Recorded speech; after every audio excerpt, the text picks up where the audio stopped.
Hello friends, welcome to my channel. நீங்கள் வெண்டைக்காய் வந்து ஒரே மாதிரி சாப்பிட்டு போர் அடிக்குதாங்க. அப்போ இந்த மாதிரி மெத்தட் ட்ரை பண்ணுங்கள். அதுக்கு வந்து ஒரு கடாயில் கொஞ்சமாக வந்து எண்ணெய் ஊற்றிட்டு கொஞ்சம் உளுத்தம்பருப்பு வந்து போட்டுக்கோங்க. இந்த அளவுக்கு வந்து பார்த்திங்கன்னா காஞ்ச மிளகா, அப்புறம் வந்து இந்த அளவுக்கு வந்து சீரகம் வந்து ஆட் பண்ணிக்கோங்க. நான் ஒரு பெரிய சைஸ் வெங்காயத்தை இந்த மாதிரி சின்ன சின்னதாக கட் பண்ணி இப்படி வச்சுருக்கேங்க. இந்த அளவுக்கு வந்து ஆட் பண்ணிக்கோங்க. இப்போது நான் இந்த அளவுக்கு வந்து கருவேப்பிலை வந்து ஆட் பண்ணியிருக்கேங்க. இதை ஆட் பண்ணிவிட்டு எல்லாம் சேர்த்து ஒன்றா வந்து வதக்கி விட்டுக்கிறேங்க.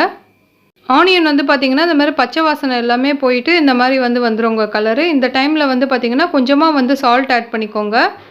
நான் வந்து இந்த ஸ்பூனில் வந்து 1/4 ஸ்பூன் வந்து மிளகாத்தூள் ஆட் பண்ணுறேங்க. இது தனியாவும் மிளகாவும் சேர்த்து வந்து மிளகாத்தூள்.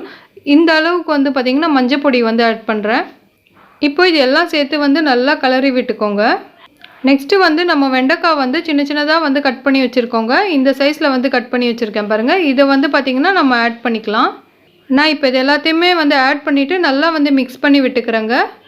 நீங்கள் வெண்டைக்காய் பண்ணும்போது வந்து பார்த்திங்கன்னா எதுவும் மூடி அந்த மாதிரி போட்டு க்ளோஸ் பண்ணிடாதீங்க. க்ளோஸ் பண்ணிங்கன்னா இப்போது வெண்டைக்காயில் வந்து ஆல்ரெடி வந்து அந்த பிசுப்பு தன்மை இருக்கும் இல்லைங்களா, அது வந்து நீங்கள் க்ளோஸ் பண்ணி பண்ணும்போது இன்னும் குழகுழன்னு வந்துடும். நம்ம எப்போவுமே கடாயை வந்து இந்த மாதிரி ஓப்பன் பண்ணிவிட்டு அப்படியே இப்போ நம்ம பண்ணுறோம் இல்லைங்களா, நீங்கள் இந்த மாதிரி வந்து பண்ணும்போது உங்களுக்கு வந்து வெண்டைக்காவோட கலரும் மாறாது. அதே மாதிரி வந்து பார்த்திங்கன்னா உங்களுக்கு ரொம்ப வந்து அந்த குழகுழப்பாக ஆகிறது எல்லாமே வராது.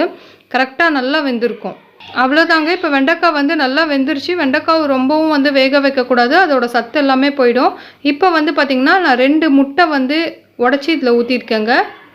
இந்த மாதிரி வெண்டைக்காய் எல்லாமே வந்து பார்த்திங்கன்னா ஒரு சைடில் வச்சுக்கோங்க. இப்போது இந்த பக்கம் வந்து பார்த்திங்கன்னா முட்டை நல்லா உடச்சிட்டு இந்த மாதிரி வந்து நல்லா ஸ்க்ராம்பிள் பண்ணி விட்டுக்கோங்க. நான் இந்த வீடியோவில் வந்து உங்களுக்கு காட்டிகிட்ருக்கேன் பாருங்கள். உங்களுக்கு லைட்டாக சால்ட் ஆட் பண்ணோன்னா ஆட் பண்ணிக்கோங்க. எனக்கு வந்து கரெக்டாக இருந்ததுங்க நான் போட்டதே. அப்புறம் வந்து நல்லா வந்து மிக்ஸ் பண்ணி விட்டுக்கிட்டேன். இப்போ வெண்டைக்காய், எக்கு எல்லாத்தையுமே சேர்த்து வந்து நல்லா மிக்ஸ் பண்ணி விட்டுக்கிட்டேன். இப்போ வந்து இந்த மாதிரி சாப்பிடும்போது வந்து பார்த்திங்கன்னா டேஸ்ட் உங்களுக்கு ரொம்ப நல்லாயிருக்கும்.